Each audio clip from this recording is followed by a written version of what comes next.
శ్రీ శ్వేతార్క గణపతయే నమః. ఈ పవిత్రమైన శ్వేతార్క మూల గణపతి యొక్క మూర్తిని చూసి ధన్యుడని భావిస్తూ ఇక్కడ పెద్ద సమక్షంలో స్వామికి కొన్ని మాటలు అర్చనగా సమర్పించుకోబోతున్నాను. గాణపత్యం అనేటువంటిది షణ్మతాల్లో ఒకటి. హిందూ ధర్మంలో 6 మతాలు ప్రధానంగా చెప్పబడుతున్నాయి. 6 మతాలు శైవం, వైష్ణవం, సౌరం, శాక్తేయం, గాణపత్యం, స్కాందం అని చెప్పబడుతూ 6. నిజానికి 6 కూడాను ఏకపరబ్రహ్మని ప్రతిపాదిస్తున్నాయి. ఒకే ఈశ్వరుని ఉపాసిస్తున్నాం మనం. అయితే ఉపాసకాలం కార్యార్థం బ్రహ్మణం రూపకల్పన అని చెప్పినట్లుగా ఆరాధింపబడుతున్న ఒకే పరమేశ్వరుడు భిన్న భిన్న రూపములతో ఉపాసకులు గోచరించారు. ఆ మహర్షులు గోచరించిన రూపాన్ని వాళ్ళ సంప్రదాయాలుగా ఏర్పాటు చేస్తే ఆయా జీవులు వాళ్ళ జీవ లక్షణాలు బట్టి ఒక్కొక్క ఈశ్వరమూర్తి యొక్క ప్రీతి పొంది ఆరాధన చేస్తుంటారు. అలా పరబ్రహ్మ రూపంలో ఉపాసించదగిన మూర్తులు 6 అని వేదం చెప్తుంది. ఇంకా ఏమి తెచ్చుకున్నా అవేదికాలే ఉంటాయి. ఈ 6 మనకి వేదం ప్రతిపాదించినటువంటి ఉపాసనా మార్గములు తెలుస్తున్నది కదా. శైవము, వైష్ణవము ఇచ్చారు. ఇందులో గాణపత్యం, గణపతి ఆరాధనగానే సాధారణంగా మనం ఏం పూజ చేసిన గణపతిని పూజిస్తాం. కానీ పూజించి విఘ్నాలైతే పక్కన పెట్టేస్తాం. ఆ తర్వాత నుంచి మిగిలిన పనుల్లో దిగుతూ ఉంటాం. కానీ అలా కాకుండా గణపతిని ప్రధానంగా పూజిస్తూ గణపతిని సాక్షాత్ పరబ్రహ్మగా భావించి ఉపాసించే సంప్రదాయం పేరు గాణపత్యం. ఎలాగైతే శైవము, వైష్ణవము విస్తారంగా ఉన్నాయో అదేవిధంగా గాణపత్య సంబంధమైన ఆగమాలు, దానికి సంబంధమైన ఉపాసన మార్గాలు చాలా ఉన్నాయి. గాణపత్య మార్గంలో ఉన్నటువంటి వారికి గణపతి సాక్షాత్ పరమాత్మ, ఆయనే సృష్టి స్థితి లయ కారకుడు. అందుకే సర్వం జగదిదం తత్తో జాయతే, సర్వం జగదిదం తత్తస్థిష్ఠతి, సర్వం జగదిదం త్వయి లయమేష్యతి, సర్వం జగదిదం త్వయి ప్రత్యేతి అని వేదమాత చెప్తున్నది. ఏ పరమాత్మ నుంచి ఈ సృష్టి అంతా పెరుగుతోందో అదేవిధంగా తిరిగి ఆయనలో లయమవుతున్నదో ఆ పరమాత్మే గణపతి అని ప్రతిపాదన చేశారు. మరి ఇదే భావం మనం విష్ణువు దగ్గర చెప్తున్నాం, ఎవరి చే జనించి జగం ఎవరి లోపల. అదే భావం అమ్మవారి దగ్గర చెప్తున్నాం, అదే భావం శివుడి దగ్గర చెప్తున్నాం. మరి సమన్వయం ఎలాగా అంటే ఉపనిషత్ మాట చెప్తోంది, యతో వా ఇమాని భూతాన్ని జాయంతే ఏన జాతాన్ని జీవంతి యత్సంవిశంతే. దేని నుండి జగత్తంతా కలుగుతోందో, దేని యందు దేని వల్ల పెరుగుతోందో, తిరిగి దేనిలో లయమవుతోందో అతడే పరమాత్మ అని ఒకటే మాట. ఆ పరమాత్మని మీరు శివుడు అనుకుంటే అది శైవం, ఆ పరమాత్మని విష్ణువు అనుకుంటే వైష్ణవం, ఆ పరమాత్మని గణపతి అనుకుంటే అది గాణపత్యం. అయితే మన గణపతి అనగానే వెంటనే మూర్తి స్ఫురిస్తుంది. కానీ గణపతి అనే మాటలో మూర్తి ఎక్కడుంది? ఆ మాటగా తీసుకున్న అందులో మూర్తి ఏమీ లేదు. గణపతి అనే మాటకి మనం ఉపాసించే ప్రతి దేవత యొక్క నామం యొక్క అర్థము పరబ్రహ్మం నుండి పరివేశిస్తాం. అంటే పరబ్రహ్మతత్వాన్ని ప్రతిపాదిస్తాం. గణపతి అనే మాట గురించి కొంచెం ఆలోచిద్దాం. గణము అంటే సమూహం అని అర్థం, గుంపులు అని. ఇలాంటి గణాలు ఎన్ని ఉన్నాయి ప్రపంచంలో మీరు ఆలోచించండి ఒక్కసారి. మనం ఒకటి అనుకుంటాం, అందులో గణాలు ఉంటాయి. అది ఎలాగంటే విశ్వం అంతా కలిపి ఒకటి అనుకుందాం. ఒకటి విశ్వం అంతా కలిపి, కానీ విశ్వం ఒకటే నుండి ఎన్ని ఉన్నాయో గ్రహాలు అనగానే గ్రహ గణములు. గ్రహాలు ఎన్నో, అప్పుడు గ్రహాలన్నీ కలుపుకుంటే గ్రహ గణం, నక్షత్రాలన్నీ కలిపితే నక్షత్ర గణం. అలా దేనికి సమూహం ఉందా? కొన్ని గ్రహాల్లో ఒక భూమికి వద్దాం. భూమిలో మళ్ళీ ఇది ఒకటే అనుకుంటే దీనిలో మళ్ళీ ఎన్ని గణాలు ఉన్నాయి పరిశీలించండి. చెట్లు, వృక్షములన్నీ ఒక గణం అంటారు. ఆ వృక్షాల్లో మళ్ళీ ఎన్ని గణాలు ఉన్నాయి? మామిడి, జామ, కొబ్బరి అంటే మళ్ళీ దానిలో సమూహాలు ఉన్నాయి అని పరిశీలించండి. ఎక్కడి నుంచి వస్తే అక్కడ గణములు. మనుషులంతా కలిపి భూమి మీద ఉన్న ఒక గణం, ఒక సమూహం, మనుష్య గణం, మానవ గణం ఉందా? కనుక మనుషులందరూ ఒకటే అనుకుంటే మళ్ళీ ఇందులో గణాలు ఉన్నాయి. స్త్రీ గణం, పురుష గణం, అందులో మళ్ళీ వర్ణాలు, రూపములతో మళ్ళీ గణములే. ఇలా చూస్తుంటే సృష్టి అంతా గణములు గణములు గణములే. ఆఖరికి ఈ గణాలు ఎక్కువ కనుక ఈ అనేక ఎందుకు నేను ఒక్కడిని కూర్చుందామని కూర్చుంటే మీలో కూడా గణాలు ఉన్నాయి. ఇంద్రియాలు ఎన్ని ఉన్నాయి? ఇప్పుడు లెక్క చెప్పక్కర్లేదు, కొన్ని ఉన్నాయి కదా. కానీ ఇంద్రియాలన్నీ కలిపి ఇంద్రియ గణములు, కాళ్ళు, చేతులు, కళ్ళు అన్ని కలిపి గణం. కానీ ఇంద్రియ గణం అయింది. ఆ లోపల మళ్ళీ మనకి ప్రాణగణం, ప్రాణములు కూడా మొత్తం మనకి 10 ప్రాణాలు చెప్తుంటారు కదా, అవి గణములే. మళ్ళీ అది గణం అనే మాటకు అర్థం ఏంటంటే లెక్క కందేవి అని అర్థం. లెక్క కందునవి సమూహం ఒక అర్థము. లెక్క కందేవి గణ్యంతే సంఖ్యాయంతే ఇది గణ అన్నాడు. లెక్క కందేదేదో అది గణములు. ఇప్పుడు అన్ని లెక్క కందుతున్నాయి లేదా? ఇప్పుడు నేను ఒక్కడిని కూడా నాలుగు గణం ఉంది. ఒకటి అనే లోపలే గణం తయారవుతుంది. సరే, కానీ ఏకం అనే లోపల అనేకం తయారవుతుంది. కానీ విశ్వంలో అనేకం ఉందా, ఏకం ఉందా? ఇది ఆలోచిస్తున్నాడు. చెప్పండి, ఇప్పటి వరకు విన్నదాన్ని బట్టి ఏకం ఉందా, అనేకం ఉందా? అనేకం ఉంది. ఇంత అనేకాలు ఉంటూ ఉంటే ఈ అనేకాలు అన్నింటిలో ఉన్నాడు. వాడికి మాత్రం ఎక్కువ లేవాడు, ఒక్కడే వాడు. అనేక వాళ్ళు అంతటా ఉన్నాడు, వాడు మాత్రం ఏకం. అది ఎలాగో అంటే కృష్ణ పరమాత్మ గీతలో చెప్తూ మాట్లాడు, మహి సర్వమిదం ప్రోతం సూత్రే మణిగణ ఇవ మత్త పరతరం నాస్తి ఎత్తించిదస్తి ధనంజయ. ఈ సమస్తమైన విశ్వంలో నన్ను మించిన గొప్ప వస్తువు మరొకటి లేదు. నేనెక్కడున్నాను అంటే ఈ సర్వ జీవులలో నేను ఉన్నాను. ఎలా ఉన్నానంటే ఒక పూసల హారంలో దారం వలె ఉన్నాను అని చెప్పాడు. పూసలు అనేకం కానీ అన్నిటికీ ఆధారమైన దారం మాత్రం ఏకమేగా. అలాగే గణములు ఎన్నున్నా ఆ గణాలన్నిటిలో చైతన్యం మాత్రం ఒకటే. ఆ చైతన్యం పేరే పరమేశ్వరుడు. అందుకు ఇప్పుడు మనం ఎవరిని ఆరాధిస్తున్నాం? గణాలను ఆరాధిస్తున్నామా? గణాల్లో అందరిలో ఉన్న ఈశ్వరుని ఆరాధిస్తున్నామా? ఈశ్వరుని ఆరాధిస్తున్నాం. ఈ ఈశ్వరుని జాగ్రత్తగా పట్టుకుంటే అన్ని గణాలు ఆయన నడిపిస్తాడు కనుక మీకు ప్రతి గణం అనుకూలంగా ఉండేటట్టు చేయలేదు. పంచభూతములు కలిపితే ఒక గణం అనుకుంటే గణేశ్వరుని ఆరాధించాలనుకోండి, గణముల్లో అంతర్యానం ఉన్న పరమాత్మను ఆరాధిస్తే ఈ పంచభూత గణములు మీకు అనుకూలం అయ్యేట్టు చేస్తారు. లేదంటే దేవతలు కొంచెం అనుకూలించేట్టు, దేవతలు కూడా మరి గణాలండి. దిక్పాలకులు వాళ్ళ సమూహం, 10 దిక్కుల్ని పాలించే వాళ్ళు ఒక సమూహం ఇక్కడ. అలాగే వసువులు 8 మంది, రుద్రులు ఎంతమంది? 11 మంది, ఆదిత్యులు ఎంతమంది? 12 మంది. ఇలా దేవతలు కూడా గణములుగానే ఉన్నారు కదా, వాళ్ళు నెంబర్ ఉంది కనుక వాళ్ళందరికీ కూడా నియామకుడు వాడే పరమాత్మ. కనుక సర్వ దేవగణములకు, నరగణములకు, గ్రహగణములకు, నక్షత్ర గణములకు, వృక్ష గణములకు ఒకటేమిటి? సర్వ జీవగణములకు ఎవడి ప్రభువు వాడు గణముల ఎందే ఉన్నాడు. మనం ఎక్కడో దూరంగా లేడు, గణముల ఎందే ఉంటూ తాను మాత్రం ఒక్కడిగా ఉన్నాడు. కానీ గణం అంటే అనేకం, పతి అంటే ఏకం, కలిపితే గణపతి. ఇది తెలుసుకోవాలి. అనేకములను ఏకమై వ్యాపించిన వాడు వాడు గణపతి. ఇది సరిగ్గా ఉపనిషత్ తత్వ వివేచన. మరేమున్నది? ఏకం సత్ అని చెప్పిన, ఏకం అద్వితీయం బ్రహ్మ అని చెప్పిన ఆ పరమాత్మ ఒకడు సర్వజీవుల్ని నియమిస్తున్నటువంటి వాడు. ఆల్రెడీ నా శరీరంలో ఒక్కసారి కూర్చుంటే నా శరీరంలో ఎన్నున్నాయి పరిశీలిద్దాం. నా శరీరం అంటే ఎవరికి వాళ్ళకి నాది కాదు. ఇంద్రియ గణములు అనుకుందాం. ఇంద్రియ గణములు అంటే మీరు తయారు చేసుకున్నారా, మీకు వచ్చేయా? ఆలోచించి చెప్తారా? ఎవరు తయారు చేసుకోలేదు కదా, ఇవి మనకి ఇవ్వబడ్డాయి. ఎలా ఇవ్వబడ్డాయి? మన కర్మ కలుపుకుంటే పరమాత్మ ఇచ్చాడు. పరమాత్మ ఇచ్చాడని చెప్తే రేపు పొద్దున ఆయన తగు పెట్టుకుంటారు. మీరు ఇలాంటి క్రియలు ఇచ్చేవింటాయో బాగుంది. అందుకే మన కర్మకు అనుగుణంగా మర్చిపోవద్దు.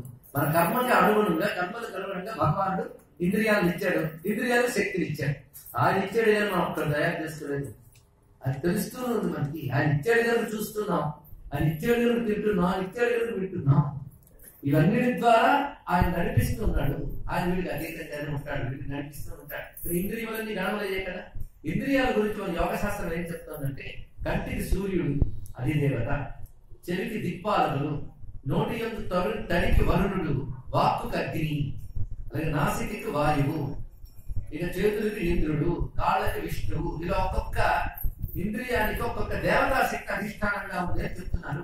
మంత్రానుష్ఠానవేత్తలకు బాగా తెలుస్తుంది. అగ్ని వాచిస్యత ఇత్యాదుల్లో ఏ అవయవాన్ని ఏ దేవత అధిష్ఠించున్నాడో తెలుస్తుంది. దీన్ని బట్టి భగవంతుడు మన ఇంద్రియాలు పనిచేయడం కోసం ఆ దేవతా శక్తి అక్కడ పెడితే మనం పనిచేస్తాం.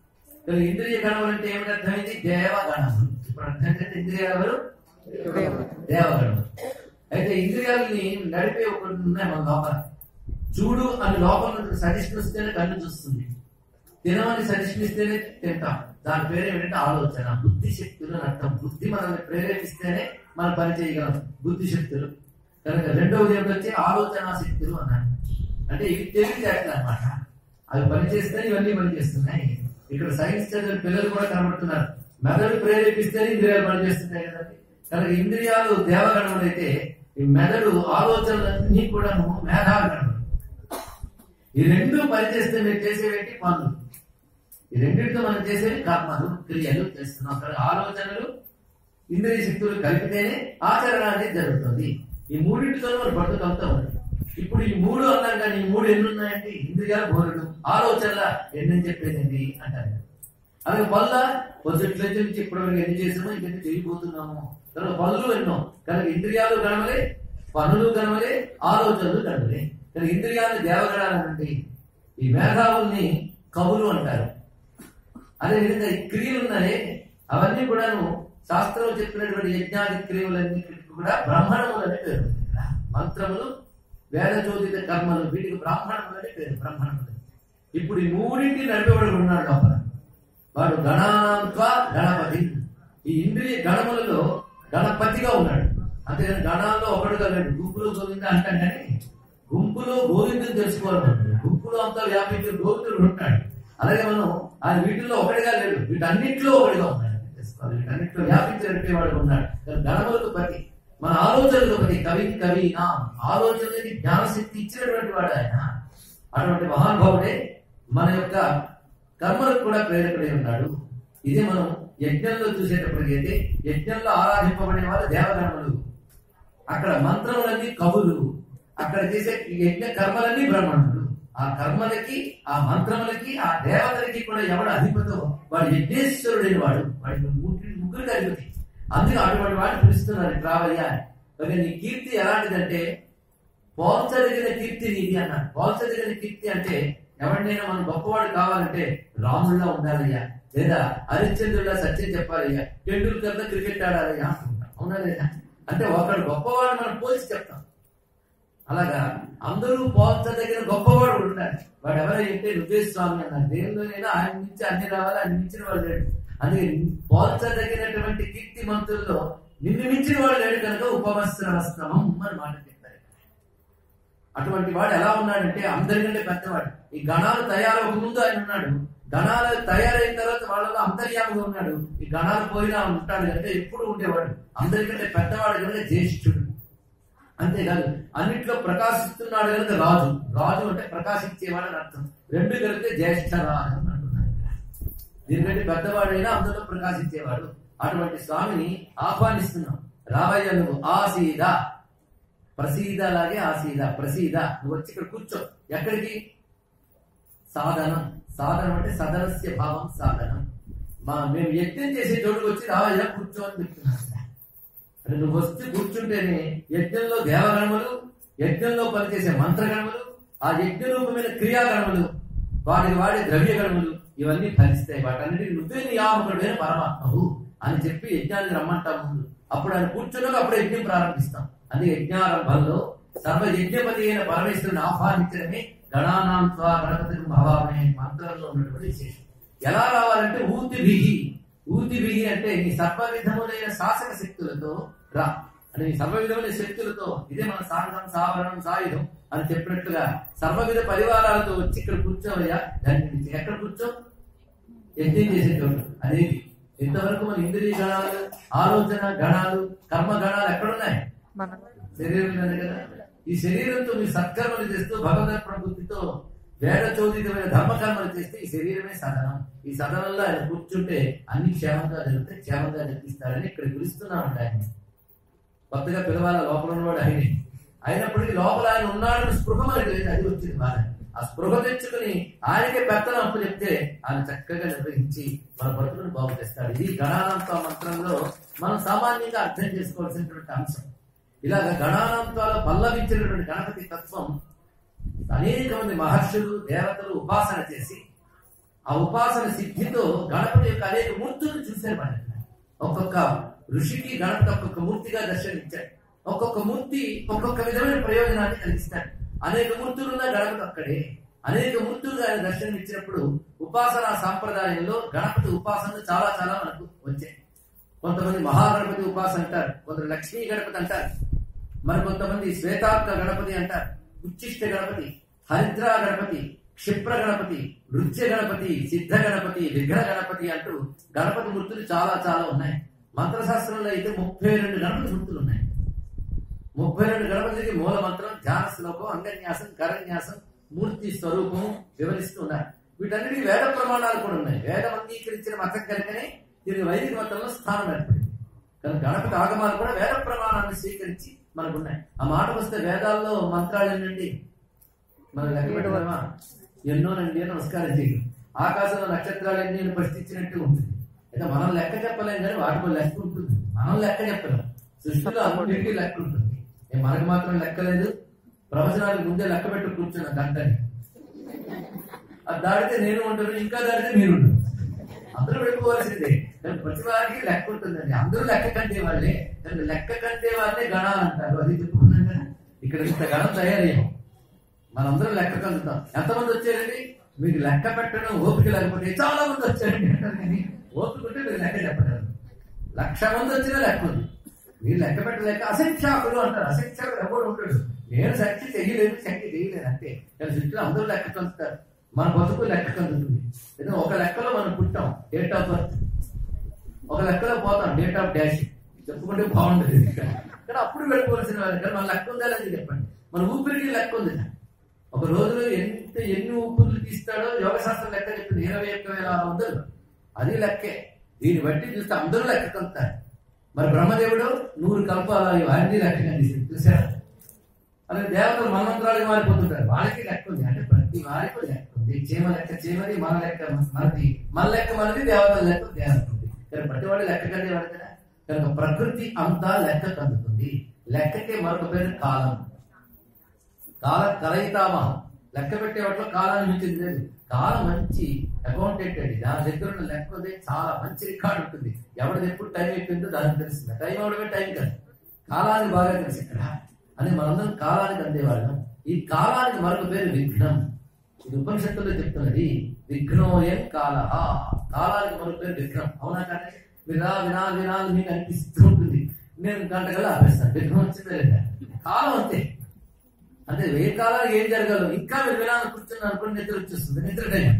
కానీ ప్రతిదానికి విఘ్నం ఏది అంటే కాలం. అందుకే కాలానికి లొంగిపోయే వాళ్ళందరికీ విఘ్నం ఉన్నట్టే. ఆ విఘ్నం దాటిపోవాలి అంటే కాలాతీతులం కావాలి. కాలాన్ని దాటిపోయిన స్వరూపుని, జనన మరణ రూపమైన సంసారాన్ని దాటిన మోక్షం. కనుక కాలానికి లొంగిపోయే జీవులందరూ కూడా విఘ్నంతో బద్ధులైనటువంటి వాళ్ళే. ఆ విఘ్నానికి లొంగిపోయే గణములు ఏవైతే ఉన్నాయో వీళ్ళందరినీ నియంత్రించేవాడెవడు అంటే కాలానికి లొంగి ఉన్న జీవుల్ని ఎవడు నియంత్రిస్తున్నాడో వాడు కాలాతీతుడు, గణములకు పాలకుడైన గణపతి. కనుక కాల విఘ్నం కనుక కాలం ఆయన చేతిలో ఉందండి. ఈ కాలానికి 2 రూపాలు ఉన్నాయి, అనుకూలం, ప్రతికూలం. ఒక కాలంలో కొన్ని పనులు చేస్తే పనులు బాగుంటాయి. ఇప్పుడు వేసవి కాలం నాగలు పట్టుకుని పొలం దగ్గరికి వెళ్తే పిచ్చివాడు అంటారు. ఆ కాలంలో అది చేయకూడదు, ఈ కాలంలో అది చేయాలి. ఇక్కడ అలాగే మనకు కూడా ఏ కాలం ఏంటో తెలియదు. కొన్ని కాలాలు కలిసి వస్తాయి, కొన్ని కాలాలు కలిసి రావాలి. అంతే కదండి. మన నిర్వాహకాలు ఏమీలో కాలం కలిసి రావాలి. అంటే అనుకూలించే కాలం మంచిది, ప్రతికూలించే కాలం చెడ్డది. ఇప్పుడు ఏం తెలిసింది? కాలం విఘ్నం అంటే కొన్ని విఘ్నాలు రావాలి, కొన్ని విఘ్నాలు పోవాలి. అందుకే విఘ్నము లేకపోతే సృష్టి నడవదు. కొంచెం లోతుగా ఆలోచించే విఘ్నాలంటే నేను చెయ్యబోయే పనికి విఘ్నాలు మీరు అనుకుంటారు. కానీ ప్రతికూల విఘ్నం ఉండాలా పోవాలా అని మీరు మిమ్మల్ని అడిగితే మీరు ఏమంటారు? విఘ్నాలు పోవాలంటారు. కానీ కొంచెం ఆలోచిస్తే విఘ్నం ఉండాలంటారు. చూడండి, అది ఎలాగంటే సృష్టిలో ప్రతిదానికి ఒక పరిమితి ఉంది. ఆ పరిమితి దాటితే ప్రమాదం. అదే పంచభూతాలు కూడా వాటంతట అవి విశృంఖలంగా వెళ్ళిపోకుండా ఒక భూతాన్ని మరొక భూతంతో పంచీకరణం చేస్తూ పరిమితిని ఏర్పరుస్తూ పరమాత్మ సృష్టి చేశాడు. ఉదాహరణకి ఒక నది ప్రవహిస్తూ వస్తున్న సముద్రం కానీ చెరియలు కట్ట దాటదు, నది ఒడ్డు దాటితే ఏమవుతుందని ప్రమాదం కదా. అలాగే కన్ను ఆ లోపల ఆ గుడ్డు ఆ పరిమితిలో ఉంటుంది, కానీ ఒక్కసారి అది ఆటంకంగా అక్కడ ఉన్న అడ్డు దాటితే ఏమవుతుంది? ప్రమాదమే కదా. కానీ సృష్టిలో ప్రతి ఇంద్రియానికి ఒక పరిమితమైన స్వరూపం ఉంటుంది. పరిమితి దాటితే ప్రమాదం. కానీ సృష్టిలో ప్రతిదానికి విఘ్నం అవసరమే. అది ప్రపంచం నడవడానికి కావాల్సిన పరిమితి. ఆ పరిమితి చాలా అవసరం. పరిమితి లేకపోతే మహాప్రమాదం ఉంది. చూస్తుండగా చెయ్యి అక్కడ దాకా జారిపోయింది అనుకోండి, ప్రమాదం. అది ఇక్కడ ఉండాలి. కానీ ప్రతి వాళ్ళకి ఆ ఇంద్రియాలకు పరిమితి ఉంది, ఒక నియమం ఉంది. కనుక పరిమితికి లోబడడం ఏదైతే ఉందో, ఆ పరిమితిని విధించే శక్తి ఏదుందో, పరిమితి రూపశక్తి ఏదుందో అది విఘ్నం. ఆ పరిమితిని ఎవరు విధిస్తున్నాడు వాడు విధిస్తాడు. తెలుసుకోవాల్సింది. అంతేగాని కేవలం పనిలో ఆటంకాలను కాదండి. ఆ మాట వస్తే సృష్టిలో విఘ్నం ఉంటుంది. సరదాగా చెరువులు కట్టేదానికి సముద్రం వస్తే మనం మిగలం, నది ఒడ్డు దాటి ఉప్పొంగితే ఉండలేం. కనుక అది అందులోనే ఉండడం, ఒదిగి ఉండడం. కానీ సృష్టిలో ప్రతిదీ దాని పరిమితుల్లో ఉండడం అనేది ఏదైతే ఉందో అది విఘ్నం ఉండడమే. అది కావాలి. ఒక్కొక్కప్పుడు విఘ్నం తొలగాలి. మనం ఏదైనా మంచి పని చేస్తాము అంటే విఘ్నం తొలగాలి. ఒక ఆయన ఎవరి మీద చెడ్డగా విన్నాడు, తన తిట్టేయడం విన్నాడు, వెంటనే కత్తిపట్టి వెళ్ళిపోయాడు. మనం కొట్టగా ఆ వెళుతూ ఉంటే ట్రాఫిక్ జామ్ వచ్చింది. వాళ్ళ ఇంటికి వెళ్తుంటే ఆ ట్రాఫిక్ జామ్ లో గంటన్నర ఇరుక్కుపోయాడు. తర్వాత దాటి వాళ్ళ ఇంటికి వెళ్ళాడు. వెళితే ఏమంటే ఆయన ఉన్నాడా అని అడిగాడు. బయటకు వస్తూ పట్టచ్చాము. వాళ్ళు ఆవిడ చెప్పింది ఇప్పుడు 5 నిమిషాల క్రితం వెళ్ళిపోయాడండి. ఆ ట్రాఫిక్ జామ్ లేకపోయాడు, వాడు చంపేసేవాడిని అనుకున్నాడు. కొంతకాలానికి తెలిసింది వాడిది ఏం తప్పు కాదు, వాడు నిజంగా ఏమి అనలేదు, దీన్ని ఎవడో పుకారు పుట్టించాట. తెలిసింది. తెలిసే వాడు ఏమనుకుంటాడు? ఒక్కసారి చెప్పండి. ఆ ట్రాఫిక్ జామ్ రావడం దేవుడిగా, అదే లేకపోతే ఎప్పుడు వెళ్ళు అని చెప్పేసేవాడిని. నాకు మహాపాపం వచ్చేది, అమాయకులను కొట్టినందుకు అంత ఏడ్చేవాడిను. కనుక నన్ను కాపాడే విగ్రహం కలిగించి. ఇప్పుడు చెప్పండి, ట్రాఫిక్ విగ్రహమేనా? ఇప్పుడు చెప్పండి, అది ఇప్పుడు విగ్రహం కావాలా పోవాలా చెప్పండి. కావాలి కదా. ఎప్పుడు విగ్రహం కావాలా ఎప్పుడు పోవాలా మీరు నిర్ణయించగలరా? అప్పుడు వాడికి బుద్ధి ఉంటే ట్రాఫిక్ జామ్ తొలగిపోకాక గణపతిని దండం పెట్టుంటే ట్రాఫిక్ జామ్ తొలగిపోయిందని ప్రమాదం అయిపోయిందండి. అందుకు ఎప్పుడు కలగాలో ఎప్పుడు తొలగాలో మాకు తెలియదు. నీకు దండం పెడతాం, కలిగించవలసిన వాటికి కలిగించు, తొలగించవలసిన వాటిని తొలగించడు. ఊరుకుంటే చాలు, వాడే విగ్రహాలు. ఎప్పుడు కలిగించాలి అప్పుడు కలిగిస్తాడు, ఎప్పుడు తొలగించాలో తొలగిస్తాడు. విఘ్నేశ్వరుడు అంటే అర్థం ఏంటి? కాలమే విగ్రహం. నీ కాల నియామకుడే విగ్రహాలు. పైగా స్వరూపం ఏంటంటే అలాగా కిందనేమో మనిషి ఆకారమా, పైన ఏడుగు మొహ. దానితో కథ కూడాను. వాళ్ళ అమ్మ శరీరం నలుగులోంచి బొమ్మ తయారు చేసిందిట. వాళ్ళ అయ్యి వచ్చి ఎవడు రాను కొన్నాడు, నేను ఇక్కడ కాపలా కాస్తున్నాను, నిద్ర కొట్టుకున్నాను. నేను శివుడు కామంతా తెలియదు, నా బిడ్డని సమర్థుడే త్రిశూలంతో కొట్టాడు. కొట్టగానే తలపడిపోయింది. వాళ్ళ అమ్మ తెలియదు, నీ బిడ్డ నాకు తెలియలేదు అన్నాడు. వెంటనే నేను మొహం తీసుకొచ్చాను. ఈ కథ వింటే ఏమైనా బాగుంటుందండి? అసలు చెప్పుకోవడానికి ఏమైనా బాగుంటుంది. చిన్నప్పుడు వినేసాం కానీ శివుడు ఏంటి, ఆ పట్టాడు ఏంటి, బాగున్నాయి. ఇదే కథ అనుకుంటే మరొక కథ ఉంది. ఏది నమ్ముతారో మీ ఇష్టం. అమ్మవారు భండాసుర సంహారానికి వెళ్ళినప్పుడు విశుక్రుడు విఘ్నయంత్రం వేశాడు. ఆ విఘ్నయంత్ర ప్రభావానికి మొత్తం మన పరమేశ్వరి యొక్క శక్తిశాలులు నీరసపడిపోయి అసలు యుద్ధానికి వెళ్లకుండా ఆగిపోయింది. అంటే శక్తిశాలి విఘ్నం కలిగించాడు రాక్షసుడు. అప్పుడు ఏం చేయాలి అవన్నీ తెలియలేదు. అప్పుడు అమ్మవారికి తెలిసింది ఏం జరిగిందో. శక్తిశాలకు తెలియదు, అంతా నిర్వీర్యం అయిపోయారు. అమ్మవారు శివుణ్ణి చూసుకుని నవ్వునది. అది చూసి శివుణ్ణి నవ్వాడు. చూసారా? ఇదేంటంటే ప్రేమ ఉన్నప్పుడు చూడండి, ఒకరిని చూడగానే మనం నవ్వుతాం, అప్పుడు వాళ్ళు తిరిగి నవ్వాలి. అది ప్రేమ ఉన్నప్పుడు వస్తుంది. అందుకని ఎప్పుడు చూసామో ఎన్ని వాళ్ళు నవ్వుతాం అనుకోకూడదు. అందుకు అయ్యవారు అమ్మవారిని నవ్వు చూసి నవ్వారు. వెంటనే అమ్మవారు తిరిగి నవ్వారు. అంటే పరమాత్మను చూడగానే అమ్మవారికి కలిగిన ప్రీతి భావం ఆవిడ నవ్వు రూపంలో బయటకు వచ్చింది. అప్పుడు అమ్మవారిని చూడగానే ఆయన నవ్వాడు. అంటే నేను మహాయోగిని నవ్వున్నాను అనలేదండి. ఆయన కూడా అమ్మవారి యొక్క ప్రేమ తగ్గట్టుగా ఆయన నవ్వాడు. నవ్వితే ఆ నవ్వు చూసి మళ్ళీ నవ్వించాడు. అంటే అర్థం ఏంటి? మీ యొక్క స్పందనకి నేను ప్రతిస్పందించాను అని చెప్పింది. ఇప్పుడు అమ్మవారు నవ్వుని ఒక్కసారి చూడండి. ఆవిడ శివుని చూసి నవ్విన ప్రీతిపూర్వకమైన నవ్వుకి శివుణ్ణి నవ్వు చూడగానే మళ్ళీ ఆవిడ ప్రీతి కలిగి ప్రీతి డబల్ అయింది, 2 అయింది. అలా నవ్వుతూ ఉంటే ఆ నవ్వులోంచి ఒకరు పుట్టేట ఆయన మహాగణపతి కామేశ్వర ఉదాహరణగా కల్పిత శ్రీ గణేశ్వరాన్ని ఇదే చదువుకుంటున్నారు లలితా శాస్త్రనామాల్లో. ఇది గణపతి అలా పుట్టాడని చెప్పారు. ఇప్పుడు ఏది నిజమండి? ఇంకొకటి గణేష్ పురాణంలో చెప్తున్నారు ఏంటంటే అమ్మవారు పరమాత్మనే తనయుడిగా పొందాలి, ఆ ప్రణవస్వరూపుడైన పరమాత్మని అంటే కృష్ణ పరమాత్మని తనయుడిగా పొందాలనుకుంది. అప్పుడు శివుడు పుణ్యకవర్తం చేయమని మంత్రాన్ని ఉపదేశించాడు. ఆ మంత్రాన్ని ఆవిడ జపం చేసింది. తత్ఫలితంగా పార్వతీదేవి గర్భవతి అయింది. ఆ సమయంలో ఆయన పుట్టాడు. పిల్లవాడు చక్కగా ముద్దుగా ఉన్నాడు. ఆయన పుట్టినరోజు వేడుకలు చేస్తున్నాడు. అందరూ చూడడానికి వస్తున్నారు. ఆయన చూడడానికి ఆ వస్తున్నప్పుడు గ్రహాలు వస్తున్నాయి, అన్ని వస్తున్నాయి. అందులో శని మాత్రం నక్కి వస్తున్నాడు. ఆయన నడక తీరే అంత మంతుడు కదా, కొంచెం అలా శనిశ్చరా శనీశ్వరుడు అని ఎక్కడా లేదండి. శనీశ్వరుడే ఉంది. శనికి కూడా ఈశ్వరుడు శివుడే, అది వేరే విషయం. ఇక్కడ శనీశ్వరుడు నెమ్మదిగా వస్తున్నాడు. వస్తుంటే అమ్మవారు అన్నారు, పిలిపి నక్కి వస్తున్నాం అంటే పిలిచారు కనుక వచ్చారు కానీ నాకు అంత రావాలని లేదమ్మా అన్నాడు. ఎందుకయ్యా లోపలికి వెళ్ళి చూడు పిల్లాడినంటే నా చూపు మంచిది కాదమ్మా, అందుకే రావడానికి కొంచెం సిగ్గుగా ఉంది. అలా అనుకుంటే అలా అయ్యా వచ్చిన వాళ్ళని చూడండి పర్వాలేదు వెళ్ళి. వెంటనే ఆయన చెప్పింది కదా అమ్మ వచ్చి లోపలికి వెళ్ళి చూశాడు. చూడగానే అంత అందంగా ఉన్న పిల్లాడిని శని చూపు తగలగానే తల కింద పడింది. వెంటనే అమ్మవారు బాధపడ్డారు. ఎవరిని తిడతారు? ఆవిడ రమ్మని లోపలికి పిలిచింది. మరి ఏం చేస్తుంది? ఆయన అనలేదు, బాధపడింది. అప్పుడు విష్ణువు తన సోదరి దుఃఖం చూసి తట్టుకోలేక ఉండమని చూస్తున్నానంట. అలా వెళ్ళి ఒక చోట ఉన్నటువంటి దివ్యమైన గజాన్ని చూసి తన శిరస్సును తెచ్చి పెట్టగానే అప్పుడు ఆయన అతికింది. అప్పుడు ఆయన పట్టాభిషేకం చేసి ఇది కదండి. ఇది బ్రహ్మవిత్త పురాణంలో కదా. ఇప్పుడు ఎన్ని పురాణాలు? శివపురాణం, బ్రహ్మాండ పురాణం, బ్రహ్మవిత్త పురాణంలో కదా. ఇది ఎన్ని కథలు. అంతేకాదు ఒకసారి ఒక ప్రమథుడు ఓంకారాన్ని కైలాసంలో కృత్యం మీద చిత్రించాడు. ఓం తెలుసు కదా, అది ఏ అక్షరం కాదు, అన్ని అక్షరాలు కాదండి.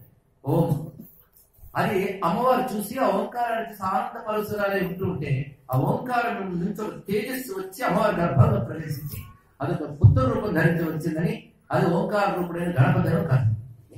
ఏ కాలం మరి ప్రమాణంగా తీసుకోవాలి అంటే పురాణాలు అంతే రండి అన్నాడు ఒక ఆయన, లేదు బాబు ఒక్కొక్కసారి ఒక్కటి జరిగింది అన్నాడు ఇంకొక ఆయన. కానీ ఇందులో కథలు సంకేతంగా చెప్తూ ఇందులో గ్రహించవలసిన అంశం ఏంటంటే గణపతి ఎప్పుడు వచ్చినా పుట్టినప్పుడు మామూలు తరగతి వచ్చినా ఏదో లేకపోతే తీసేసుకుని ఏడుతో తెచ్చుకుంటున్నాడు. ఎందుకయ్యా అంటే ఆయనకి పుట్టుకలు పొందక ముందు నుంచి ఏడుగుల ధర సహజంగా ఉందండి. గణపతి ఒకరు పుట్టినవాడు కాదు, ఉన్నవాడు.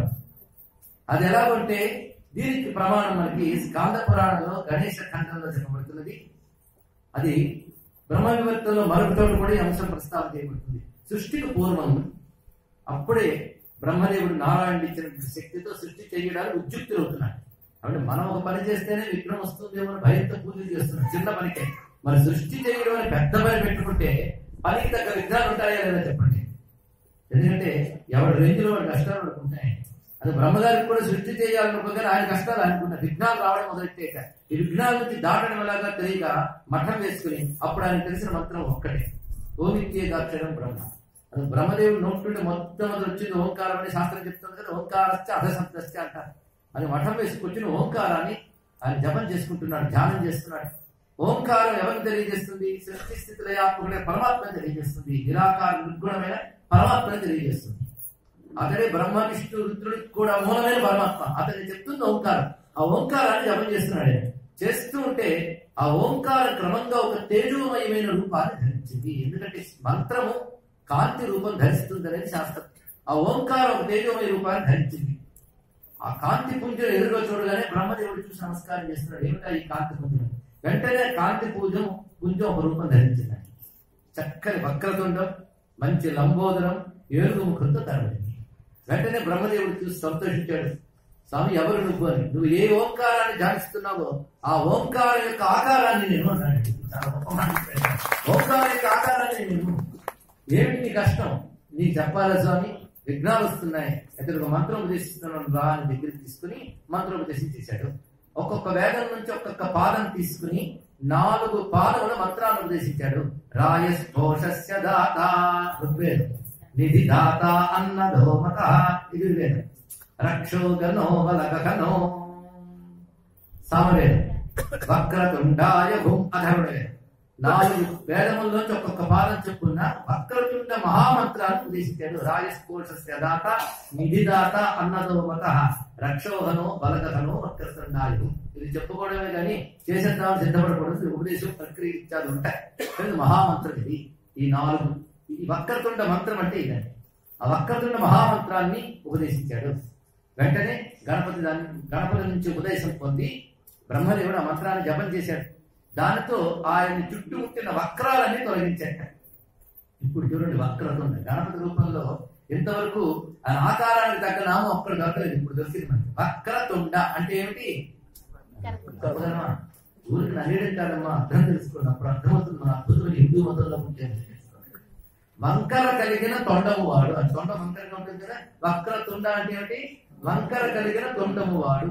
ఇది ఆయన యొక్క ఆకారార్థం. కానీ అసలు ఆయన స్వరూపం పరమాత్మ పరబ్రహ్మవాచకంగా దాని అర్థం చెప్పాలంటే వక్రము అంటే వంకర అని అర్థం. తుండము అంటే తుండగిది తుండ, ముక్కలు చేయువాడు, నశింపజేయువాడు అని అర్థం. వక్రములను నశింపజేయువాడు వక్రతుండు. చూసిన అర్థం మారిపోయింది. వంకర కలిగిన తొండవాడు కాదు. మన వంకరలు పోగొడతాడు. వంకరలు అంటే ఏంటండి? ఇది అడిగితే కావిడండి, ఎన్నెన్ని చెప్పేదండి. అన్ని వంకరలు ఉంటాయి మనకి. వంకర బుద్ధులండి. అంటే ఒక పని సూటిగా వెళ్ళిపోతుంటే పర్వాలేదు, మధ్యలో ఇది అడ్డంకి వస్తే వంకర చూసారా. వక్రం అంటే విఘ్నమే. ఆ అడ్డంకులు ఏవైతే ఉన్నాయో వాటన్నిటిని తొలగించేవాడు కనుక వక్రతుండు. ఇది అర్థం. కానీ గణపతి భక్తుల్లో ముగ్గల మహర్షి, కృత్సమద మహర్షి అని 2 మహర్షులు ఉన్నారు. భగవంతుడు ఎవరికి అర్థమవుతాడంటే పుస్తకాలు చదివిన అర్థమవుతుంది, ఉపాసించిన వారికి అర్థమవుతాడు. ఇక్కడ భగవంతుడు రుచి వాళ్ళకి తెలుస్తుందండి. గంగ గురించి ఎవరికి తెలుస్తుందంటే గంగ గురించి ప్రవచనం చెప్పేవాడికి కాదు, గంగలు మునిగిన వాడికి తెలుస్తుంది. అది తడి తెలియాలి. అందుకు భగవద్ అనుభూతి ఋషులకు తెలుస్తుంది. దేవతను దర్శించిన వాళ్ళు ఋషులు. అలాగే ముగ్గలుడు గణపతి మంత్రానికి ద్రష్ట. అలాగే గణానాంతో మంత్రానికి ద్రష్ట కృత్సమదుడు. ఆ కృత్సమదుని చరిత్ర గణేశ పురాణంలో చాలా విస్తారంగా చెప్పారు. ముగ్గల మహర్షి చరిత్ర కూడా చాలా గొప్పగా ఉంది. ముగ్గలుడు వక్రతుండ నామానికి ఒక అర్థం చెప్పాడు. వక్రము అంటే వంకరతనమే. సూటిగా వెళితే మనం త్రిగుణాలని దాటిపోతాం, మోక్షాన్ని పొందుతాం. ఆ మోక్షం పొందకుండా ఏది అడ్డుకుంటుందో దానికి వక్రము విగ్రహం అని పేరు. ఇది జ్ఞానార్థం అండి, లోకార్థం కాకుండా జ్ఞానార్థం. మోక్ష మార్గానికి వెళ్లే వాళ్ళు, జ్ఞాన మార్గం ఉన్న వాళ్ళు ఈ అర్థం కావాలి. అందుకే కర్మ మార్గానికి ఒక అర్థం, ఉపాసనా మార్గానికి మరొక అర్థం, జ్ఞాన మార్గానికి మరొక అర్థం. అర్థాలు మారే కానీ నామం మారేది. అంటే 3 మార్గాలకి గమ్యమైన పరమాత్మ పేర్లు అవి. ఇది తెలుసుకోవాల్సింది. ఇప్పుడు వక్రం అంటే మాయా అని చెప్పాడు. వక్రం అంటే మాయ. ఈ మాయని దాటడం మన వల్ల కాదు, మాయ దాటడం మీ వల్ల కాదురా బాబు అని బెదిరించాడు స్వామి. తెలుసా? దైవీయేష గుణమయి మమ మాయా దురత్యయ. నా మాయని ఎవరు దాటలేడు అన్నాడు. ఇది హోప్లెస్ అన్నమాట. మీరు భయపడుతుంటే వెంటనే తర్వాత వాక్యంలో చెప్తాడు, మామేవ ఏ ప్రపంచంటే మాయామేతాం తరంతితే. నన్ను ఎవడు ఆశ్రయిస్తాడో వాడి మాయను దాటేస్తాడు. మరి చక్కగా చెప్పాడు కదా. అంటే ఎవరు దాటేస్తారు? మనం కాదు, అది దాటిస్తారు. అది అర్థం. అంటే వక్రము ఎవడు తొలగిస్తున్నాడు?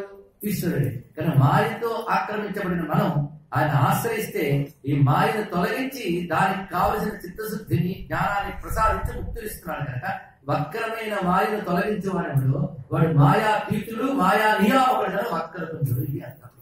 వక్రతుండు రావాలి ఒక అర్థం అవుతుంది కదా. ఈ అర్థంతో ఆయన ఉపాసన చేస్తే జ్ఞానం మోక్షం కూడా ఇస్తారు.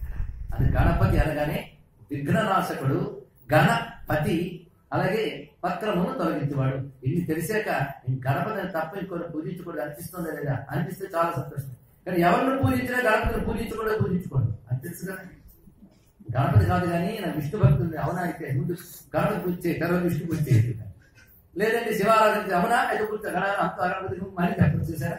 అంటే ఏ దేవతను పూజించినా గణపతిని పూజించవచ్చు, ఏ దేవతని పూజించకుండా గణపతిని పూజించవచ్చు. ఎంత బాగుంటుంది. అంటే పెద్దవాళ్ళు ఏం చెప్పారంటే గణపతి సాక్షాత్ పరమాత్మ కనుక నువ్వు పరమాత్మను ఏ రూపంతో ఆరాధించినా పరమాత్మ యొక్క ప్రథమ రూపమైన గణపతిని పూజించకుండా ఎవరిని పూజించుకు, గణపతిని ఆరాధించి తీరవలసిందే. పెద్దవాళ్ళు మొదలు పూజించి పక్కన పెట్టాల్సిన వాడు కానీ. అదే విధంగా అక్షరాలన్నింటిలో మొదలక్షరం ఏం చెప్పగలరు? సరే సరే. కానీ అక్షరాలన్నీ పుట్టడానికి ముందు ఒక అక్షరం ఉంది. ఇందాకే విన్నాను, ఓం కదా. మొదటి అక్షరం ఓంకారం, తెలిసింది కదా. అలాగే మనలో 6 చక్రాలు ఉన్నాయి తెలుసా? తిరుగుతున్నారు, భయపడుతున్నారు. అందరిలో ఉంటే 6 చక్రాలు. మూలాధార, స్వాధిష్టాన, మణిపూర, అనాహత, విశుద్ధ, ఆజ్ఞ, సహస్రార. కానీ అందరూ తెలుసు కదా. మొదటి చక్రం ఏదండి? ఆది చక్రం. చాలా మంది తెలుసు. మూలాధార చక్రానికి అధిష్టాన దేవత గణపతి. అంటే యోగాల్లో మొదటి వాడేవాడు గణపతి, అక్షరాల్లో మొదటిది ఓంకారం. చూసిన 2 ఆదులు. కానీ యోగాల్లో చూసిన ఆయన ఆది, అక్షరాల్లో చూసిన ఆయన ఆది కనుక అన్ని కర్మలకి ఆదిగా ఆయన ఆరాధించాలి. కానీ అక్షరాల్లో ఓంకారం. ఇప్పుడు మంత్రాలు ఏంటండి? ఇంకా అడిగే వేదాల్లో మంత్రాలు ఏంటి? సప్తకోటి. లెక్క చెప్పలేదు కనుక అనేక తీశారు. కానీ లెక్క ఉంది.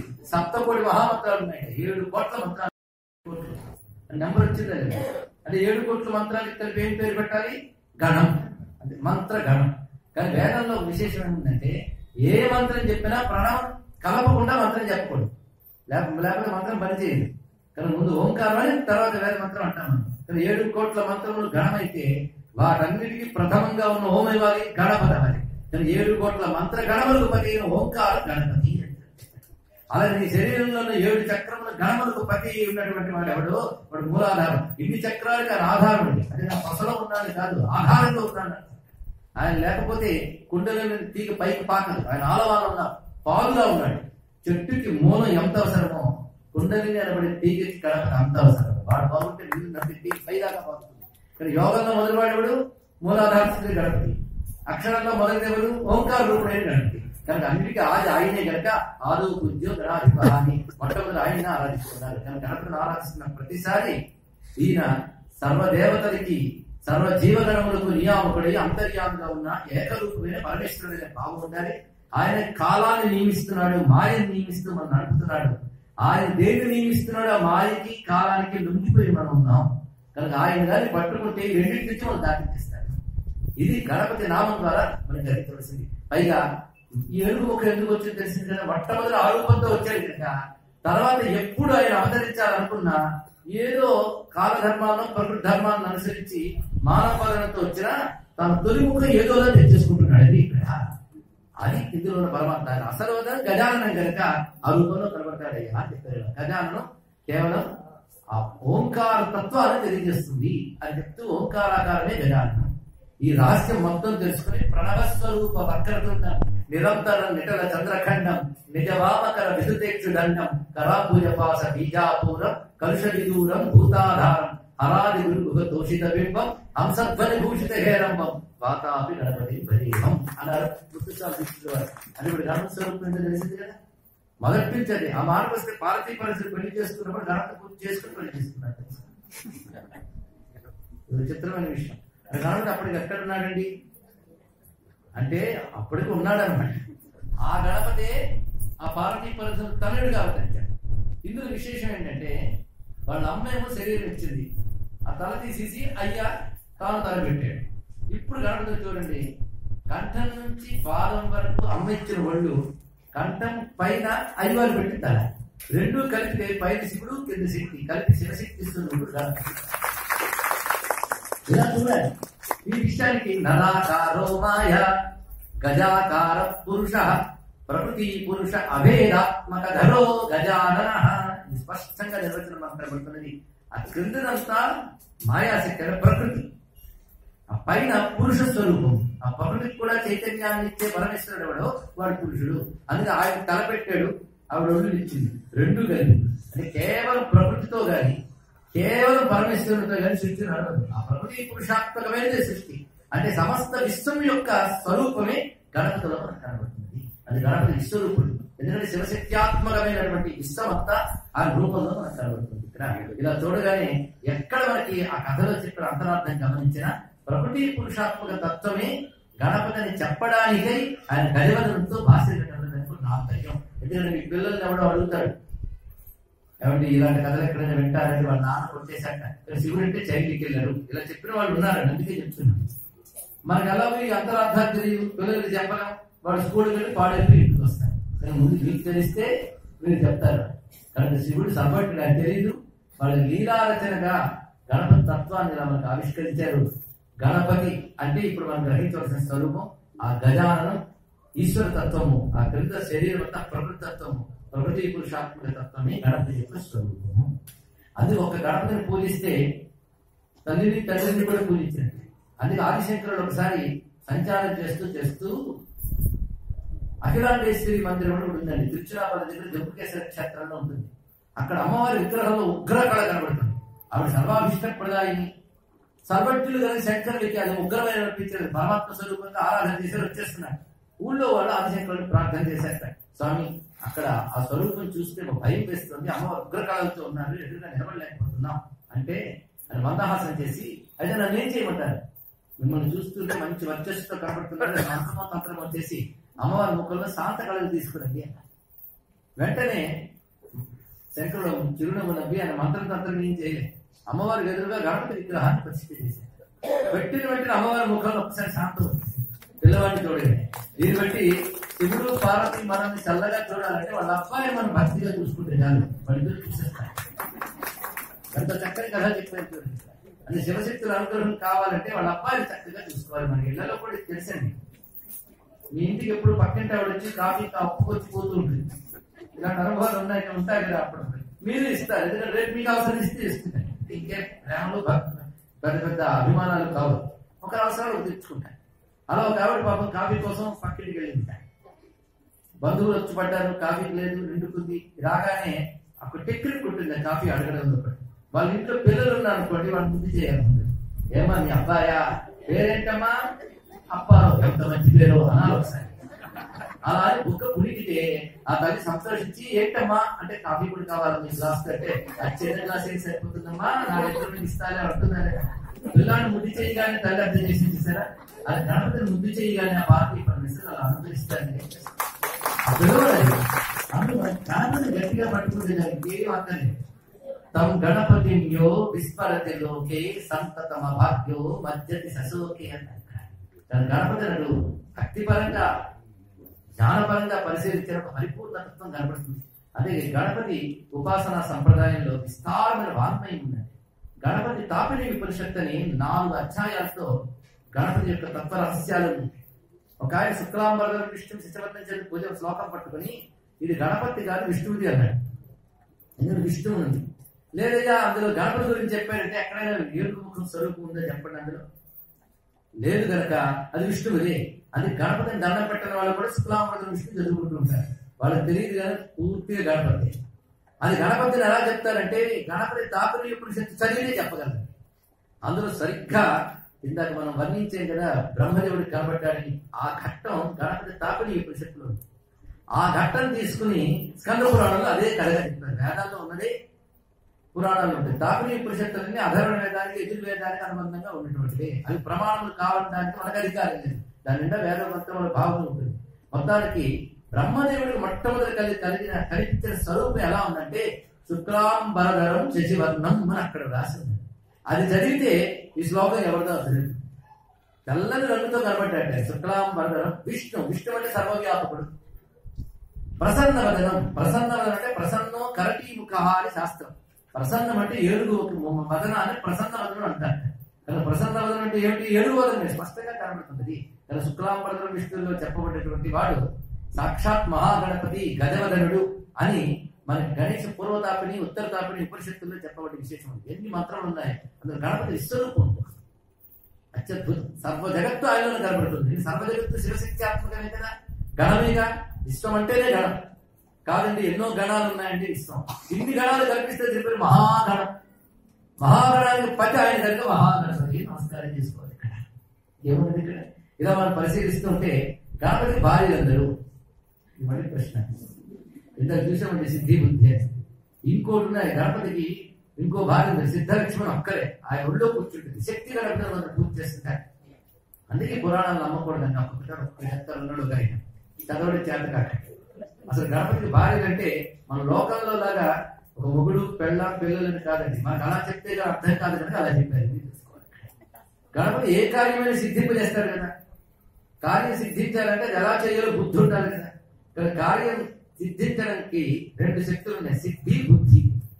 విఘ్నాలు తొలగించే స్వామికి ఆ కార్యం సఫలం చేయడానికి ఉండే శక్తులు సిద్ధి బుద్ధి. ఈ రెండు శక్తులుగా పక్కన అమ్మవారి రూపం ధరిస్తే గణపతి ఆ రెండింటికి పతిగా ఉండి దర్శనమిస్తున్నది సిద్ధి బుద్ధి అంటే. అదేవిధంగా ఆ సిద్ధినే సిద్ధలక్ష్మి అంటారు. ఆ సిద్ధలక్ష్మీదేవి ఆయన యొక్క స్వరూపం. ఆ సిద్ధలక్ష్మి ఆనంద శక్తి, ఆ గణపతి జ్ఞాన శక్తి. జ్ఞానము ఆనందము కలిసి ఉంటాయి. ఆనందానికి ప్రియం అని పేరు ఉపనిషత్తు చెప్తోంది. అస్థిభాకి ప్రియం అని. ప్రియం అంటే ఆనందం అర్థం. ఈ ప్రియమైన దానికి వల్లభ అని పేరు. వల్లభ అంటే ఆనంద స్వరూపిణి, అది బ్రహ్మానంద స్వరూపిణి. అలా ఆనంద స్వరూపుడైన వల్లభాదేవితో ఉన్నటువంటి జ్ఞానస్వరూపుడైన పరమాత్మే వల్లభ గణపతిని, మహాగణపతిని, సిద్ధలక్ష్మి గణపతిని ఉపాసింపబడుతున్నాడు. జేయో వల్లభయ సపత్మకలయా సృష్టోజ్వల భూష. ఇది రహస్యాలు. ఒక దేవతామూర్తిని ఎలా చూడాలో తెలుసుకోవాలి. అదే పురాణంలో ఉందా, ఎక్కడ చెప్పారు అని కాదు. మంత్రశాస్త్రంలో మరొకటి ఉంది. దానిలో ఉన్న ఆంతర్యం పరిశీలిస్తే అది ఉపనిషత్తు సమన్వయింపబడుతుంది. గణపతి గురించి ఇన్ని రకాల విషయాలు ఉన్నాయి. ఇంత కొంత అర్థమైంది, కొంత అర్థం కాకపోయినా గణపతి గొప్పవాడు అర్థమైంది కదా. ఆయన ఒక్కడిని పూజిస్తే అందరూ ఆయనలో ఉన్నారు. ఆఖరికి అన్ని గణములకు ప్రభువు. గణాలు అనేకం పతి ఏకం. కానీ అనేకాల్లో ఏకమై ఎవడున్నాడో వాడే గణపతి. దీని భిన్నత్వంలో ఏకత్వం అనే మాట గణపతి నామంలో ఉందని. ఎప్పుడు గణపతి అనే మంత్రం నిరంతరం అనుకున్నా కాదు. గణేశ గణపతి మూడు గొప్పది. ఇది మరో పేరు ఉందండి, గుణేశ. ఇది తాపనీయ ఉపనిషత్తులో వస్తుంది. అలాగే స్కాంద పురాణంలో గుణేశోపాఖ్యానం అధ్యాయం ఉంది. గుణములకు ఈశ్వరుడు. గుణాలని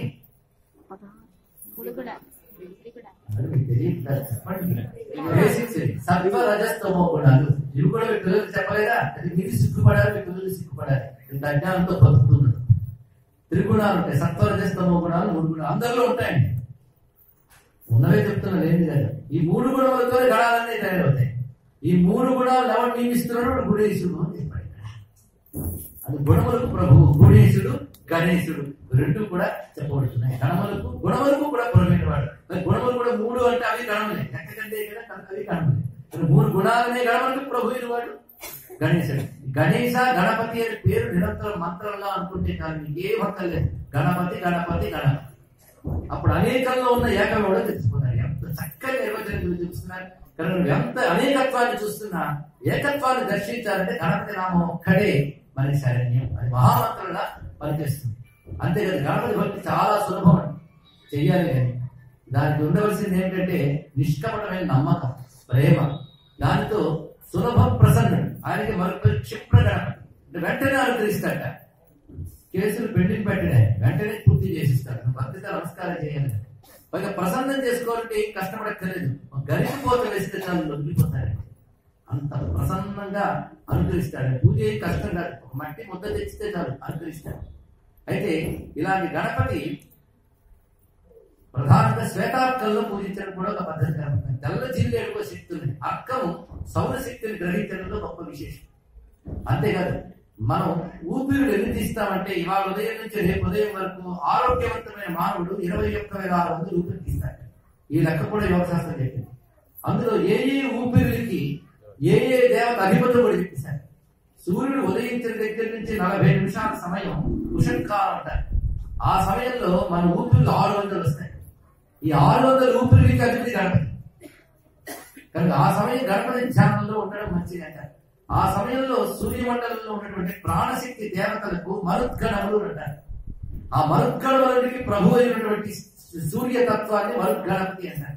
సూర్యుడికి గణపతికి చాలా విశేషమైన సంబంధం ఉంది. అందుకే సూర్యమండలంలో గణపతిని ఆరాధించే ఉపాసనా సంప్రదాయం. సూర్యమండల స్థాయి శ్రీ మహాగణపతే కేశోగ్య స్వాహ అని సూర్యమండలం ముందు తర్పణ చేస్తారు. కానీ గాణపత్యం అనే సంప్రదాయం ఒకటి శైవ వైష్ణవ శాక్తేయ సంప్రదాయాల్లో విస్తారంగా ఉంది. మనకు కనబడలేదు అంటే మనకు కనబడలేదు కదా అని ఎవరుకోవద్దు. ఇది మహారాష్ట్రలో గాణపత్య సంప్రదాయం విస్తారంగా ఉంది. వాళ్ళ దృష్టిలో గణపతి అంటే శివపార్వతుల కొడుకు అని అనుకోవాలి. బ్రహ్మ విష్ణు రుద్రుడు కూడా పుట్టక ముందున్న పరమాత్మే గణపతి. ఆయన నుంచే బ్రహ్మ విష్ణు రుద్రుడు అందరూ కలిగారు. హరిహర రవి బ్రహ్మ జనకం అని వాళ్ళు భాగవతంలో చెప్పబడుతున్న విషయం.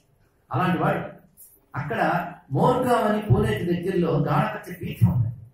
అక్కడ గణపతి సిద్ధుడిని నేను చూడటం జరిగింది. గణపతి అనుగ్రహించాడు. చాలా కుర్రవాడు. ఆయన మాట చెప్తే ఆశ్చర్యపోయాడు. ఆయన సూర్యుడికి అభ్యమిస్తున్నాడు గణపతి మూలమంత్రంతో, గణపతి గాయత్రితో ఇస్తూ ఉంటే ఆయన చేతిలో ఒకటి ఎక్కడి నుంచి పడిందో ఆ జలంలో పడింది. ఆశ్చర్యపోయి చూశాడు. అది తెల్ల జిల్లేడుతో మనిషి చిన్న గణపతి. ఎవరిచ్చాడు? అంత సిద్ధులా ఉంటాయి కనుక ఏదో సంబంధం ఉన్నది. ఆ శ్వేతార్క గణపతిలో ఆ మరుద్గణ శక్తి ప్రాణశక్తులను రక్షించే ఒక రహస్యం. అది ధర్మానికి ఎవరి శత్రువులో వారిని ధ్వంసం చేయగలదు, ధర్మాన్ని రక్షించగలదు. లేకపోతే ఇప్పుడు అనేక రకాలుగా దాడులు చేసిన క్షుద్రమతాలు మనకంటే ముందు ఇతర దేశాల మీద కూడా దాడులు చేశాయి. అక్కడ ఉన్నటువంటి అందమైన మతాల్ని నామరూపాలు లేకుండా నాశనం చేసేసాయి. అలాంటి పని భారతదేశంలో చేయాలని చాలా ప్రయత్నాలు చేసేది, చాలా చేశారు. కానీ నామరూపాలు లేకుండా నాశనం చేయలేకపోయారు. ఎందుకంటే మన మతాన్ని మనం రక్షించడం లేదు, ఇలాంటి దేవతలు రక్షిస్తున్నారు.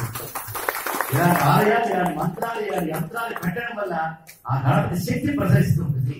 ఆయన ముందు నిలబడ్డా చాలండి ఆ శక్తి తరంగాల వలన అనుకరిస్తాయి. అలాంటి శ్వేతార్క గణపతి సాధారణంగా మూలం తీసుకుని ఆకారంలో చెక్కి మన ఇంట్లో పూజించుకుంటాం, అది మంచిది. కానీ తనంత తాను ఏర్పడడం జరుగుతుంది. ఆ ఏర్పడడం జరుగుతుంది ఎవరికి అంటే గణపతి మంత్రంలో సిద్ధి పొందిన వారికి అది గోచరం. అలాంటి గణపతి మంత్రంలో సిద్ధి పొందినటువంటి కొందరు మహాత్ములు చూసిన భాగ్యం ఈ సమయంలో గుర్తొస్తున్నది. పుష్యార్క యోగం యోగం ఉంటుంది. అంటే ఆదివారం పుష్మి నక్షత్రం కలియాలి. అది వస్తుందని ముందు తెలుసుకుని దానికి కొంత ముందు నుంచి కనీసం మండల కాలం గణపతి మంత్రదీక్ష తీసుకుని ఆరాధన చేస్తూ ఉంటే గణపతి స్ఫురింపు చేస్తాడు. ఎక్కడ ఉంటుంది ఆ స్వరూపం? ఆ స్ఫురణతో వెళ్ళాలి. అప్పుడు తెల్ల జిల్లేడు చెట్టు దాన్ని జాగ్రత్తగా పూజించి తగ్గితే ఆ మూలం గణపతి ఆకారంలో ఉద్భవిస్తుంది స్వయంగా. అలాంటి 2 సంప్రదాయాలు చెప్తారు. ఇలాంటి పుష్యార్క యోగం తీసుకుని దానికి ఒక మండలం ముందు నుంచి హనుమన్ మంత్రాన్ని ఉపాసన చేస్తే ఆ స్ఫురణతో తగ్గి తీస్తే ఆ మూలం సాక్షాత్ హనుమద్ ఆకారం ఉంటుంది. అంటే ఉపాసన రహస్యంలో గణపతి తత్వం హనుమత్ తత్వం 2 ఒక్కటే. అది నేను చెప్పాలంటే ఇంకో గంట పడుతుంది కనీసం. ఎందుకంటే గణపతి గురించి తలుచుకుని ఆవేశం వచ్చేస్తుంది. ఆయన అనుగ్రహంతో ఎన్ని విషయాలు ఉంటాయండి శాస్త్రాల్లో. మొత్తానికి శ్వేతార్క హనుమంతుడు, ఇది శ్వేతార్క గణపతి. హనుమన్ మంత్ర శాస్త్రాల్లో శ్వేతార్క హనుమద్ ఉపాసన, గణపతి సంప్రదాయంలో శ్వేతార్క గణపతి ఉపాసన ప్రత్యేకంగా చెప్పారు. ఇది రక్షణకి చాలా గొప్పది. శత్రునాశనానికి, ధనరక్షణకి, అదేవిధంగా లోకక్షేమానికి పనికొచ్చేది శ్వేతార్క మూల గణపతి ఉపాసన. అలాంటి శ్వేతార్క మూల గణపతి అందులో సర్వ సురక్షణతో గోచరిస్తాడు. అలా గోచరించారంటే అది స్వయంభూమూర్తి, చక్కగా అక్కర్లేదు. అలాంటి స్వయంభూమూర్తి దొరకడం అరుదు. దొరికితే మాత్రం మరి కష్టాలనే ఉండవు. వరంగల్ ఏం పుణ్యం చేసుకుందే కానీ ఈ కాజీపేట అలాంటి ఖచ్చితమైన స్వయంభూ శ్వేతాగ్ని దొరికాడు. అన్ని విధాల సురక్షణలు ఉన్నాయి. అది గణపతి మూర్తి భేదాల్లో ఇన్ని రకాలు కనబడుతుంటాయి. ఇలా గణపతి గురించి పరిశీలిస్తే అనేక రకాల రహస్యాలు కనబడుతూ ఉంటాయి. అయితే గణేష పురాణంలో చిన్న కథ చెప్పినట్టు గురించేస్తాను. ఒక దొంగ ఉన్నాడు, వాడు బందిపోడు దొంగ. డబ్బు కోసం హత్యలు కూడా చేసేస్తాడు. ఇలా చేసి చేసి చాలా కూడబెట్టాడు. ఒకసారి జంతువులు తరుగుతూ వస్తూ ఉంటే అది ఏరు దాటి ఎగిరి వెళ్ళిపోయింది. ఇతడు పరాక్రమవంతుడు కనుక ఏరు దాటాడు. కానీ ఆ జంతువు దొరకలేదు. ఆకలిసి దాహం వేసాడు. చుట్టూ చూస్తున్నాడు. ఒక చెట్టు కింద ఒక ఆయన తపస్సు చేసుకుంటున్నాడు. అసలే దుర్మార్గుడు, వాడి దేవుడు లేడు, పెద్దవాళ్ళు లేరు, అహంకారం తిరుగుతున్నాడు. ఎంతకాలం లేని అలవాటు ఒకసారి వస్తుందా అండి ఇక్కడ. కానీ ఎదురుగా చెట్టు కిందకు వచ్చిన మహాత్ముని చూసిన వెంటనే వీడి దాహం వేస్తాడు. వెంటనే పంతులు నాకు నీరు తీసుకురానండి. ఆయన జ్ఞాన సమాధిలో ఉన్నాడు, ఆయన కదలలేదు. కదిపోయాడు, కూలిపోయాడు, ఆయన కదలలేదు. మహాపాపం వచ్చింది. కొంతసేపు వీడు అదృష్టం కొద్ది ఆయన పండించాడు. అతి ప్రసన్నంగా చూసిన వ్యక్తి అంత దుర్మార్గం కూడా తెలిపింది. ప్రసన్నంగా చూసినది ఏంటి ఆయన వెంటనే ఏం బుద్ధి కత్తి కింద పడేసి పాదాల మీద పడి స్వామి పాప బతుకు బతికేది స్వామి అన్నాడు. అంటే నేను పాప బతుకు బతికేయడం దుఃఖం కలగాలన్నా పుణ్యం ఉంటాయి. ఏదో పుణ్యం ఉంటాయి ఎక్కడో. అంతేగాని ఇంకా బాగా చేస్తాను ఎవడో అనలేదు. అంటే ఆ సత్పురుషుడి దర్శనం అతనిలో పరివర్తన తెచ్చింది. అతని సత్సాంగత్యం అంత గొప్ప. సత్పురుషుడిని చూడగానే అతను పరివర్తన జరిగింది. వెంటనే పాదాల మీద పడి నా బ్రతుకు నువ్వే కడతెచ్చాలి. పాపపు సొమ్ముతో ఈ శరీరాన్ని పోషించుకున్నాను. ఆ తిండి తిన్నాను ఇంతకాలం. ఎక్కడికి పనికి మాల శరీరం. అసలు ఈ సమయంలో నాకు కలుగుతున్న బాధ ఏమిటంటే ఇంత పాప శరీరంతో బతకాలి. నువ్వు నన్ను శుద్ధుడిని చేయాలయా, దయామయుడి కదా అంటే నిజంగా జాలి కలిగింది ఆయన. వెంటనే ఆయన పేరు ముగ్గల మహర్షి. కూర్చున్నాయి సామాన్యుడు కాదు. నాస్తి ముగ్గల సమో భక్త గణేశస్య అని శాస్త్రం చెప్తారు. గణేశ ముగ్గలతో మించిన వాళ్ళు లేడు. ముగ్గల పురాణం మహాగ్రంథాన్ని రచించాడు. ఆ మహానుభావుడు ఈయన మీద జాలిపడి అతని యొక్క సంస్కారం ఏంటో తెలుసు, అతని జీవన విధానం ఏంటో తెలుసు. దానికి తగ్గట్టు మంత్రం ఇవ్వాలి. వారి పట్టుకు తీరును బట్టి మంత్రం ఇవ్వాలి. ఇవాళ గొప్ప మంత్రం దొరికింది కదా తయారైపోకూడదు. అది పొందడానికి నాకు అర్హత ఉందా లేదా అని ఆలోచించాను. గురుగారి దగ్గరికి వెళ్ళి ఏది గొప్పది అని అడగకూడదు, నాకేది గొప్పది అడగాలి. తేడా వాడి అర్హతను బట్టి మంత్రం ఉంటుంది. కానీ హిందూ ధర్మంలో అన్ని వర్ణాల వారు, స్త్రీలు, పురుషులు అందరూ ధరించడానికి కావలసిన శక్తివంతమైన మంత్రాలు ఉన్నాయి. ఇది బాగా గుర్తుపెట్టుకోండి. అందుకని ఎవరు కొద్ది మంది చేతుల్లోనే హిందూ మతం ఉంది అనుకోవచ్చు. వారి సంస్కారాలకు తగ్గట్టుగా అందరికీ ఉంటాయి మంత్రం. అది గురువులకు తెలుసు, అది ఇస్తారు. అందుకే ఉపాసన మార్గాలు ఏర్పడ్డాయి. మహానుభావుడు ఏం చేశాడంటే నిజంగా నేను ధరించాలని కోరుకున్నాను, బాగుపడాలని కోరుకున్నాను. సరే అయితే నేను ఒక మంత్రం చెప్తాను, జపం చేస్తూ కూర్చో. అతని అదృష్టం ఏంటంటే ఎలాంటి బతికినా గురుభక్తి, గురు వాక్యం మీద నమ్మకం ఉంటే మాత్రం వాడు ధరించిపోతాడండి. మహాపండితులైనా రెండూ లేకపోతే ధరించుకుంటారు. గురువాక్యం మీద నమ్మకం. నీకు మంత్రం చెప్తాను, ఆ మంత్రం చేస్తూ ఎంతవరకు చేయాలి అది నేను చెప్పాలి అని గురువు చెప్పకముందే ఈ మంత్రం చేసుకుని ఎన్నాళ్ళు చేయాలండి అంటాడు. అంటే ఎప్పుడు ఆపేయాలని అర్థం. అలా అడగకూడదండి, చేస్తూనే ఉండాలి. ఎప్పుడు చేయాలనేది, ఎప్పుడు పూర్తి చేయాలని గురువు నిర్ణయించాలి. మనం నిర్ణయించేది ఇక్కడ. చేస్తూ ఉండన్నాడు. వెంటనే గురి కుదిరి మఠం వేసుకున్నాడు. చేస్తానన్నాడు. మళ్ళీ నేను వచ్చే వరకు ఇదిగో ఇక్కడ ఎండు పుల్ల ఒకటి నేలలో నాటి పెడుతున్నాను, ఇది చిగురిస్తుంది ఎప్పుడో అప్పుడు ఈ మంత్రం పండినట్టు అని చెప్పాను. వెళ్ళిపోయాడు. ఎవరు? ముగ్గల మహర్షి. ఈ దొంగ వెళ్ళిపోయాడు. ఎవరు? కైవర్తకుడు అని పేరు పురాణంలో చెప్తున్నారు. కిరాత మార్గంలో తిరిగేవాడు. మొత్తం మఠం వేసి కూర్చున్నాడు. జపం చేయడం మొదలు పెట్టాడు. మనకే గాని ఒకవేళ అలా పుల్ల పెడితే ఏం చేస్తాం? జపం చేస్తూ ఉంటారు. మధ్య చిగురించిందా లేదా నిజంగా పెద్ద శిక్ష పెట్టాడు. నిజంగా జపం మీద కాన్సన్ట్రేషన్, కొమ్మ మీద కాన్సన్ట్రేషన్ చాలా ప్రమాదకారి. ఒకవేళ గణపతి జపం చేస్తూ చిగురించిందా లేదా చెప్తే మాత్రం పక్కా పోతుంది. అవునా లేదు? ఇంకేం కాన్సన్ట్రేషన్ పరీక్ష పెట్టేసేది. కానీ ఆయన ఒక పద్ధతి చెప్పాడు. పద్ధతి గురువు ఏం చెప్తే అది తూచా తప్పకుండా పాటించేస్తే చాలా డిసిప్లిన్. ఆయన ఏం చెప్పారంటే ఈ మంత్రానికి దేవుడు గణపతి. ఆయన ఎలా ఉంటాడంటే అందమైనటువంటి ఏడు వదనంతో, పుష్టి కలిగిన శరీరంతో, ప్రసన్న వదనంతో దయాళుగా చూస్తూ ఉంటాడు. ఇది ఆయన ఇదే ధ్యానించన్నాడు. అలా ధ్యానం చేస్తూ కూర్చున్నాడు. ఆ రూపం ఎక్కడ ధ్యానించాలి? కనుబొమ్మల నడుము ప్రాంతంలో ధ్యానించు. ఇంకా కాన్సన్ట్రేషన్ ఎక్కడ నిలిచిపోయింది? మహాత్ముడు యోగులు ఎన్ని జపాలు చేసినా పొందలేంది. అతను పొందగలిగేటంటే ఏకాగ్రతకు ఉన్న శక్తి. అతను ఆ ఏకాగ్రత ఎక్కడ పెట్టాడు? దృష్టి భూమధ్యస్థానంలో పెట్టి గణపతి మూర్తిని ధ్యానిస్తూ మంత్రం చేస్తున్నాడు. ఎదురుగా చెట్టు కొమ్మ ఆయన గుర్తు లేదు. చెప్పాడు కానీ ఇది చిగురించిందంటే పండినట్టే. ఆయన మంత్రం మీద దృష్టి పెట్టాడు కానీ కొమ్మ మీద దృష్టి పెట్టాడు. మంత్రం ఏంటంటే శ్రీ గణేశాయ నమః అంతే. మంత్రం మరేమీ లేదు. మనకి ఇలాంటి మంత్రాలు చెప్పాను కూడా ఓ సిద్ధేనా అంట. నామానికి ఎంత శక్తి ఉందో మనకు తెలియదు. పక్కన హంపట్ట పెడితే గొప్ప మంత్రం ప్రాప్తి మనకి ఏం అక్కర్లేదండి. మంత్రం పండేది శ్రద్ధ వల్ల, ఏకాగ్రత వల్ల, అంటే పట్ల వల్ల, హుమ్ముల వల్ల కాదు. అంతే. మంత్రాలు పొంది కూడా శ్రద్ధ ఏకాగ్రత ఏం లాభం లేదు. ఏం గణపతి నామం ఏం తప్పు అనుకున్నారా? అందుకు ఆయన ధ్యానం చేస్తూ ఉన్నాడు. శ్రీ గణేశాయ నమః ఆ రూపం తలుచుకుంటూ ఆ ధ్యానం నిలబడిపోయాడు. మళ్ళీ గురువు వచ్చేవాడు అడుగుతున్నాడు. ఆయన ఆశ్చర్యపోయాడు. ఎదురుగా ఎండు బొమ్మ చిగురించిపోయింది. ఉగురు కూడా కుసిపిస్తున్నాయి. మంత్రశక్తి ప్రభావం, శక్తి తరంగాల ప్రభావం. కానీ చిగురించిందో దేనికి దృష్టి లేదు. తర్వాత గురువు గారు వచ్చి ఆయన హస్తస్పర్శకి సమాధిని బయటకు వచ్చారు. జపం కాస్త ధ్యానమే, ధ్యానం కాస్త సమాధి చేస్తున్నాడు. అటువంటి స్థితికి వెళ్ళాడు మహాత్ముడు. చూసేటప్పుడు కదా గురువు గారు కనబడ్డారు. ఆనందపడి తెలిపాడు. అసలు ఇదివరకు రూపానికి అక్కడ తేడా అంటే దైవత్తుడికి బంగారు రంగు మేయించాలి ఇచ్చింది.